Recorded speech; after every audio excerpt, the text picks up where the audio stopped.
Hello, everyone. It's so wonderful to have you back here at our live panel discussions.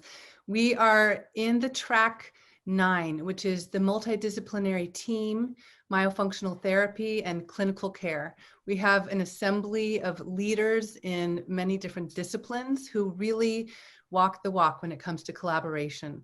And I want to introduce Barry Rayfield and Steve Carstensen, who will be our moderators today. So Barry, take it away, Barry. Thank you, Sam. So this has been quite an experience listening to practitioners from all over the world, from lots of different backgrounds. And to say that collaboration is essential is really an understatement. And I think this whole event has underlined that. What we want to look at today is how do we make collaboration more real, overcoming the obstacles that stand in front of us. We're just going to show one slide this whole time because I thought it was so appropriate and such a lesson to me. You see the statement by Buckminster Fuller, you never change things by fighting the existing reality. To change something, build a new model that makes the existing model obsolete. And Mark, you have done for us exactly that. And it almost astounds me to think that the existing model is starting orthodontics at age 7 and maybe putting braces on at 10 or 12. And all the while, the new model was right in front of us. And that is orthodontics from age 0 to 6. And this is the model that the new International Pediatric Orthodontic Society, headed by Kevin Boyd and Patrice Bergeron, will hopefully be spearheading to look at this very issue. And it's important to note Barry Rayfield and Steve Carstensen, who are co-chairing this, will be founding board members. And what we're talking about today, collaboration, also requires a similar change in system. While medicine often has plenty of ways of collaborating, and by bringing specialists and allied health professionals into a single office where a single fee can be charged, dentistry doesn't have that yet. And there are obstacles to that. So what we want to do is have everybody here who's broadly experienced answer the 2 questions. Number 1, what's the problem with carrying out collaborative care today? And what do you see as the future? What are your favored visions for, say, the next 5 or 10 years? Steve, would you like to chime in on that? So one of the things that I also want to add to the reframing, the new system, is that medicine, of course, defines breathing problems in terms of the parameters that they came up with for adults all these years ago, obstructive sleep apnea and others. And dentistry tends to also frame the problems that they look at in terms of orthodontics. And we've been struggling with that with some terminology. What I want us to do is reframe it in terms of what Kevin talks about, the craniofacial respiratory complex, the whole structure of things. Orthodontics is part of that. And certainly that's one of the techniques. But if we identify where the actual problems are, then we can apply any treatment, whether it be orthodontics or medicine or surgery, whatever is necessary, if we properly diagnose the situation. So I want to get to a new diagnostic system, a new way of recognizing where the actual problems are. The reason why it's so appropriate for this conference is because myofunctional therapy, of course, has a great deal to do with how we can help get a child who's off on the wrong growth path back onto the right growth path, when it's still the right thing to do, just to be so non-invasive, is to get better habits going.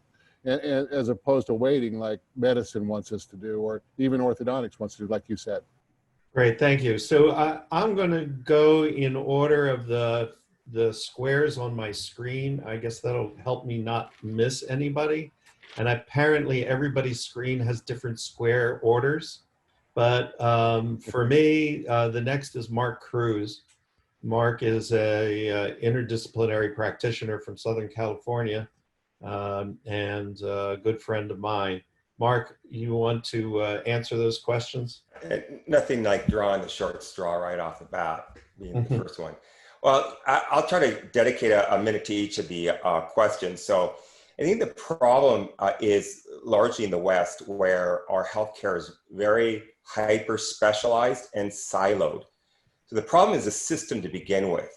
And so for me, the model that I like to follow is the ICHOM model. It's a consortium that started in Europe. It's the International Consortium of Health Outcome Measures, which brings up the second part of the problem, is that we largely don't measure outcomes quantitatively. It's very qualitative.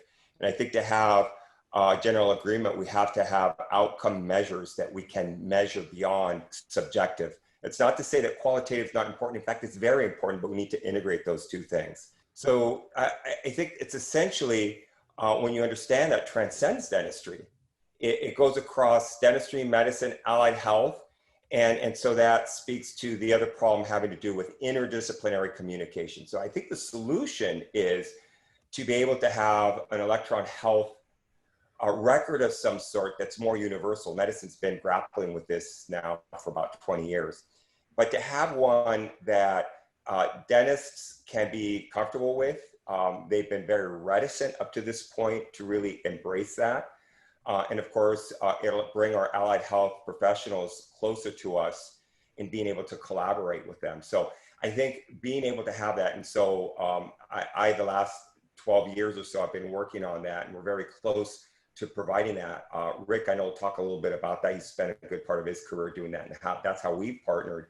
And we don't have enough time to go into the details, but I think that's going to help to transcend across all healthcare providers, and to have patient-centric versus provider-centric outcomes. 2 minutes. Very good, Mark. So proud of you. And let's bring up Analia Goretto. She's one of the world leaders in myofunctional therapy. Anna, tell us how you see this problem.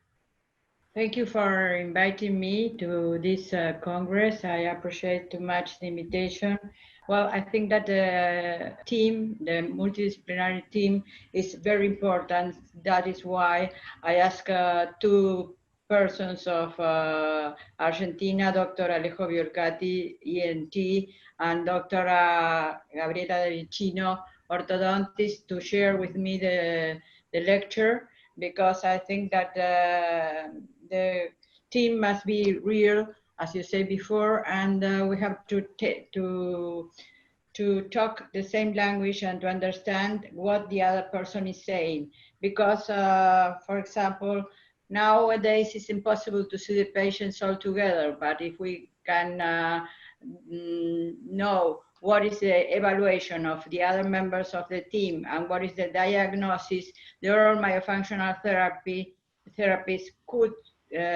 can be able to do the treatment correctly, because speech language pathologist has many areas, but this is a special area, and in which we can we have to understand what the dentist is saying, and knowing what is the ear, nose, and throat diagnosis. Because if the patient has an obstruction, it's impossible to make exercising with the patient.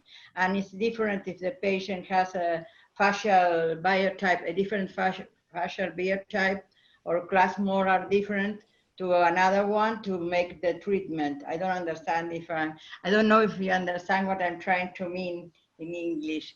Anyway, what I'm trying to say is that we have to talk all together the same language to understand what we are going to do with the patient. And that is now is very important virtually, because we can't do it in another way. But I think that every member of the team has to know what it's doing with the patient, and all together has to talk the same language and the same code of language. Good, thank you very much. Steve, you want to do the next introduction? All right, the next person on my screen is Derek Nordstrom. And Dr. Nordstrom may not remember, but in my first year of running Dental Sleep Practice magazine, I reached out to him because I didn't know who he was, and I found out quickly who he was and why he's so important to our field. And so those notes are always special to me, and I actually read them not infrequently. So Derek, take it away. Thank you, Steve. And you are truly a pioneer in pulling this together along with Mark and Barry. We have practiced this collaborative approach since 1981, including physicians in 1983. And as a result, the Cranial Academy and even the Osteopathic Association have begun sponsoring courses to include physicians and myofunctional therapists, nurses, and we've really fought to be able to get physical therapists and other health professionals to be able to go to the courses. So it's sort of begun, but what I see as the problem is that there still isn't, and there won't be a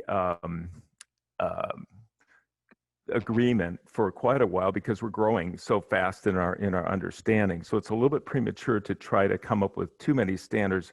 But what we can do as a solution is publicize those centers that are practicing collaboratively and make it sort of almost a requirement that residents or interns in various health fields get a chance to rotate through. This is what I just did. We have physicians that are going through rotations through the different centers that we work at, and it gives them a chance to see what is working, and then we'll be able to grow on that. So I recommend that one of the beginning points is to better publicize centers that are actually accomplishing the collaborative process. Very good. Thank you so much. Kevin, as president of the newly forming IPOS, can you tell us your vision for collaborative care in the future? Yeah, thanks for the opportunity, Barry. Co-president, by the way, with Patrice, and you on the board.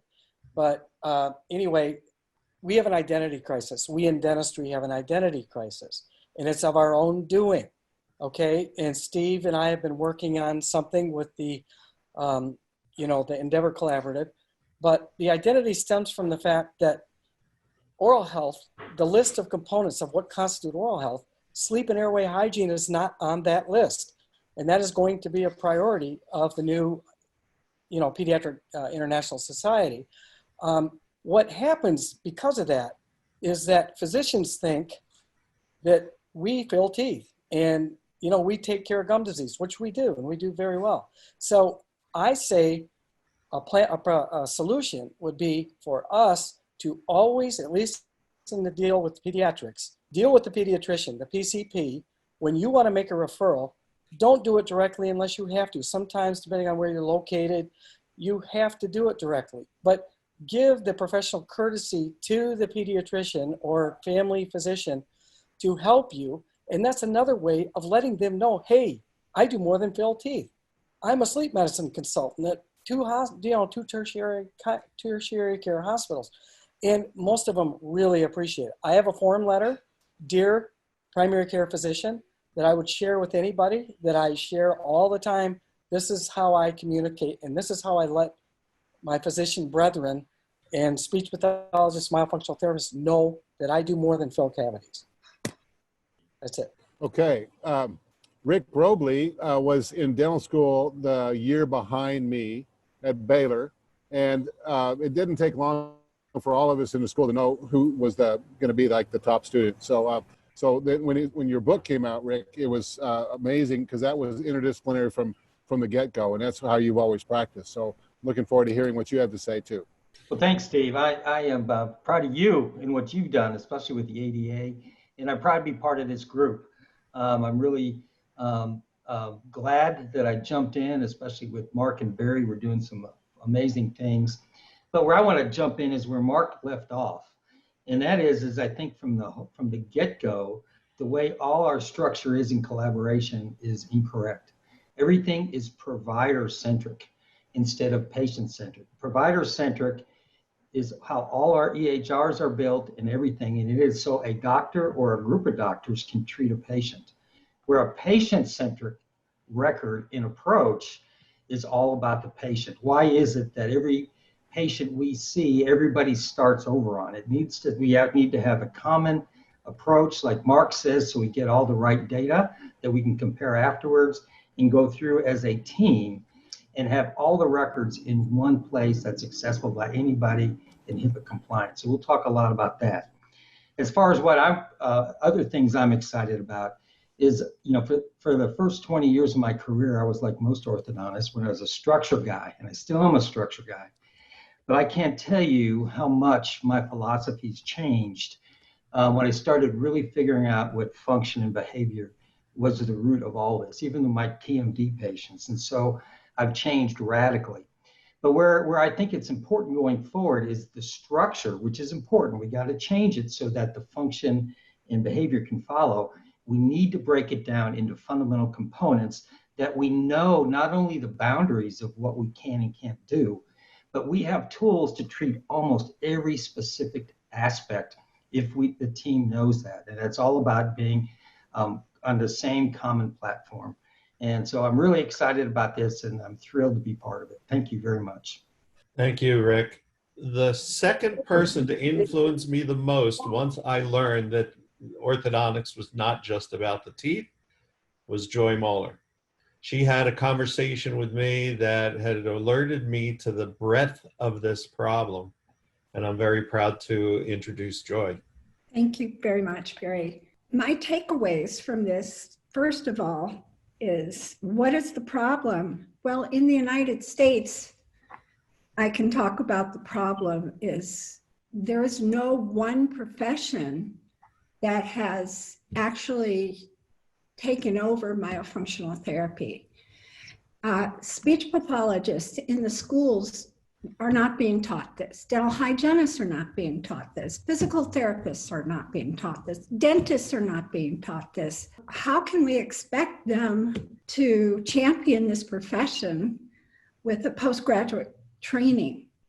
I've been to Brazil. I know how they discuss function. The difference in Brazil is most people are breastfed.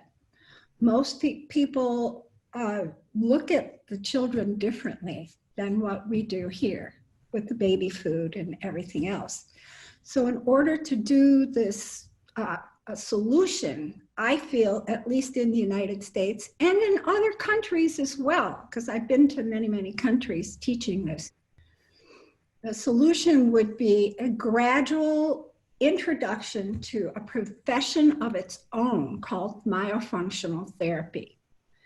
And that day will come. It'll be separate from speech, separate from dentistry, separate from sleep even. It'll become its own profession. That will happen. And until then, we need to be cognizant that other countries are trying to absorb this the best they can. I know a lot of people would like to simplify this profession and to dumb it down into just wearing an appliance in your mouth or doing 2 exercises. It's not going to happen here. In order to do the best job possible for the patient, we have to backstep, do a lot of different exercises. I know it's tedious to do all these things, but people need to train to learn all the ins and outs, and then through experience over time, they will simplify and create a profession that is easily implemented into society. Very good. Thank you so much. Steve? Okay, our next speaker is Mary Elise. She is going to help us understand more about collaborative care together, especially for young kids, which is, of course, near and dear to many of our hearts. And so tell us what you think the biggest problems are. Hi, thank you so much for having me here. I'm so excited. And to piggyback off of what Joy was saying, so in the United States, I'm lucky enough to work with a collaborative approach and team with Dr. Robbins and Nicole and with Joy clients. And in Los Angeles, we're able to execute that pretty well, but not everywhere. And I would say one of the main things in the United States is that a lot of the initial screeners who could really help us get early intervention with a lot of the children are not properly trained in this, and they're not airway advocates in that sense, and they're not looking at the airway patency. So pediatricians, for instance, like where it could start there, and we could send them an initial screening tool so that they could kind of understand what is going on with the child from a functional standpoint. As an occupational therapist, I really look at the function of someone, and when people are more concerned about like head circumference or weight gain and things like that, but not looking at the development of the child and how reflux might be impacting the ability to do tummy time, which will then impact motor skills, which will impact the overall nervous system. That's something that can really, that ripple effect can be stopped earlier if we have better screening protocols, I think, with pediatricians and anyone who's really focusing on the child early on. So that's a solution I think that would be really appropriate, and also doing screenings in the schools. So preschools, having screenings, how we check children's vision and how we check their ears. Why are we not looking at their airway? And any children who has any behavioral issues or sensory issues and things like that, really getting into making sure that all their biological needs are met, especially the airway and sleep, to improve their function. So that's kind of my 2 cents for that. Right. And the work that you're doing with Gila and Nicole is the epitome of collaboration.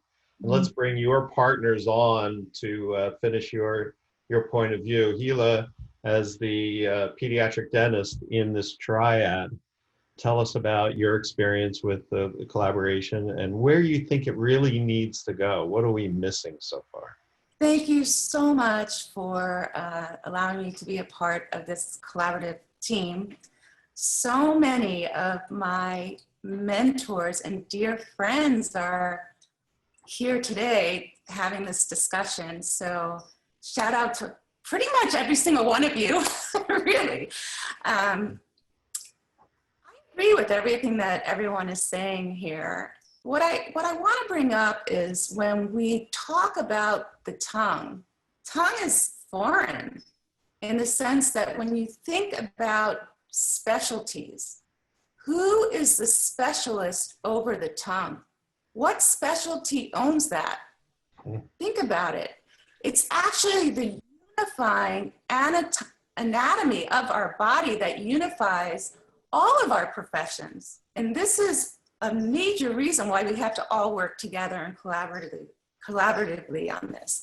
I agree with Joy in terms of having a profession, even a PhD or a doctorate in myofunctional therapy, so that we can really support our patients. I think the biggest thing that the problem is communication, and communication interdisciplinary with other professionals. I do think that they feel that when if I'm not talking about teeth, they think I'm talking from some other planet, really. And it's really patient driven.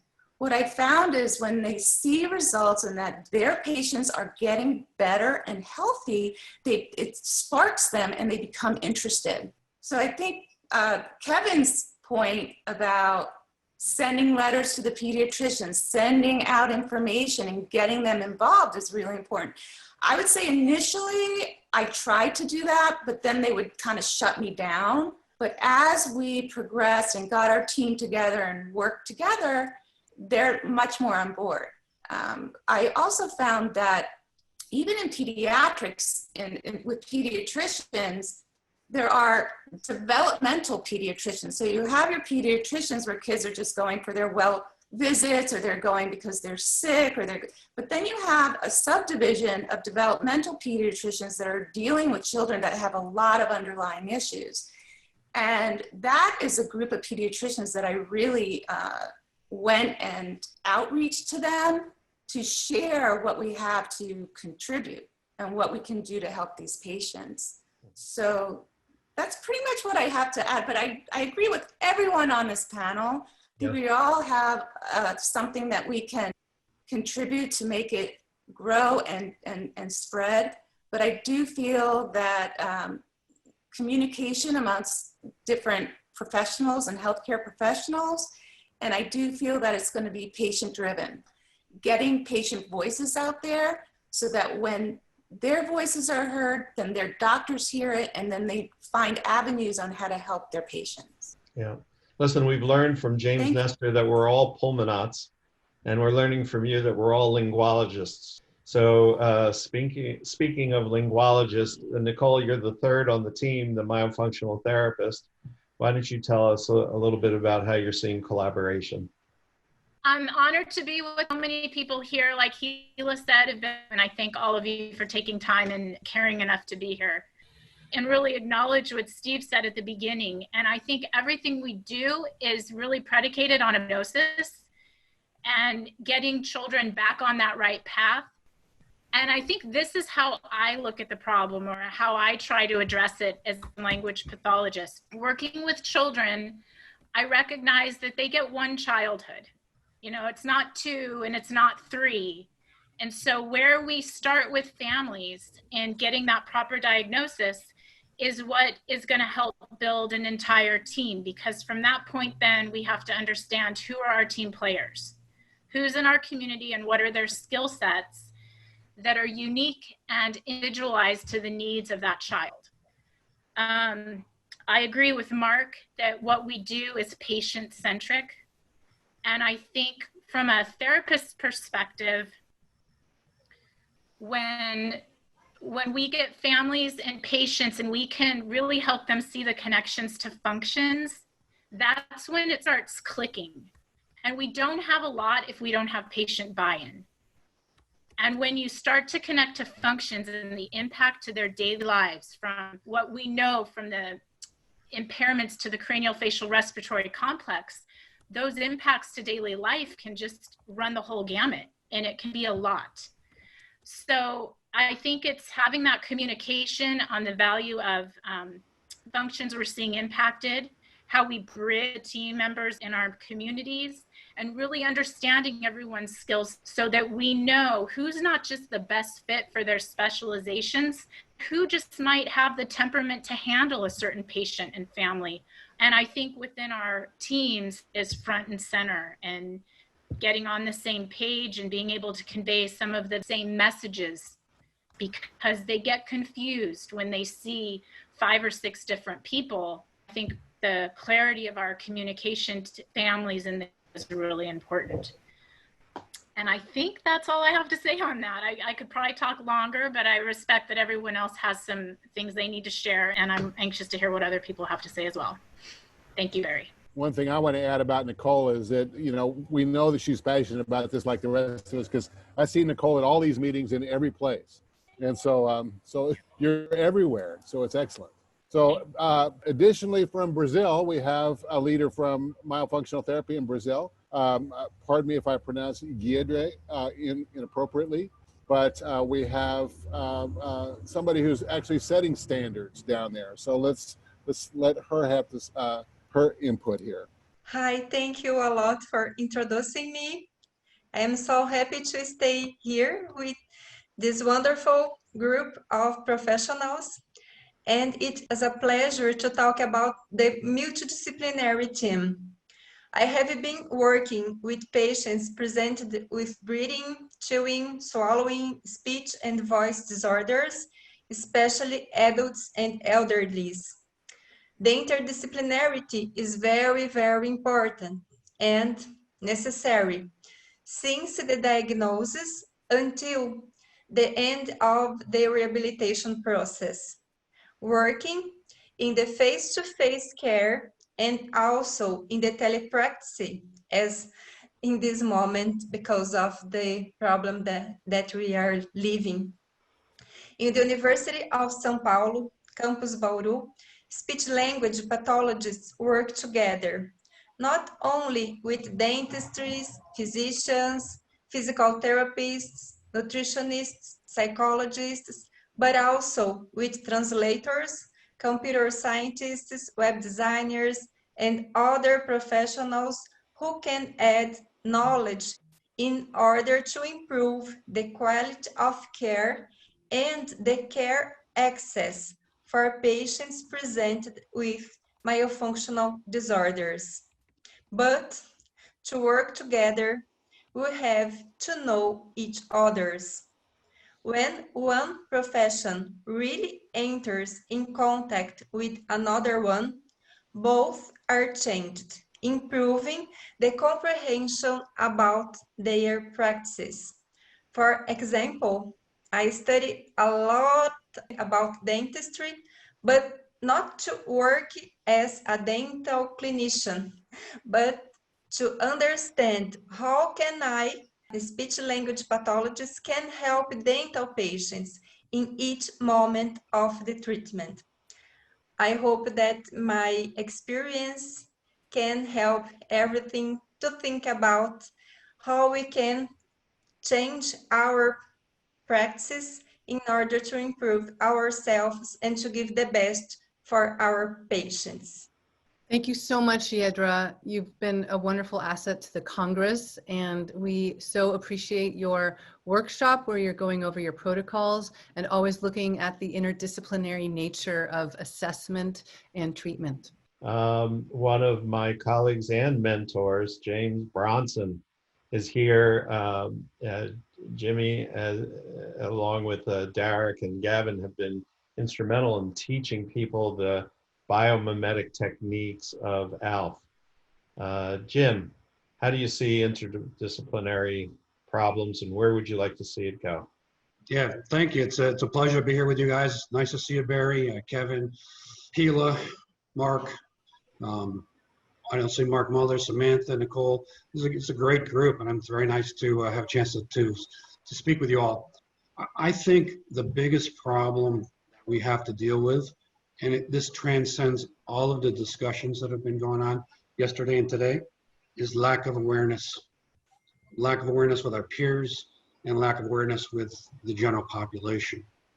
To put that in perspective, I was at the ADA conference last September in San Francisco, standing at Mark Muller's booth, and I said to three dentists walking by, three young dentists, if they knew what myofunctional therapy was. I asked them, and all three of them couldn't answer the question. So we have a problem right there that our peers don't even understand that there is an issue that we can use to make things better. And that's just one small part of it. I think what we have to do is to get more things like this going on where we have the potential to spread the news to many more people. I think we have to do it a little bit different sequencing perhaps, but this has been tremendous. I think that our solution is going to be, as Gila said, through the patients. It's not going to come through the doctors. The patients are going to demand that their doctors learn what we're doing. I think that's really where it's going to come from.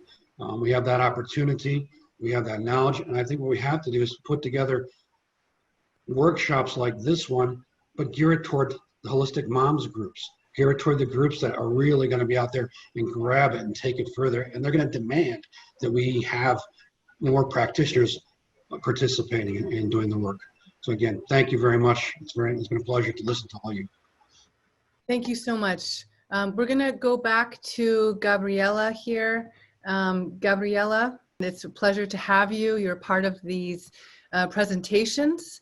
And in our track here with multidisciplinary collaboration, we'd love to hear from you and your thoughts. It's an honor for me to be here, and thank you for the invitation. Thank you very much.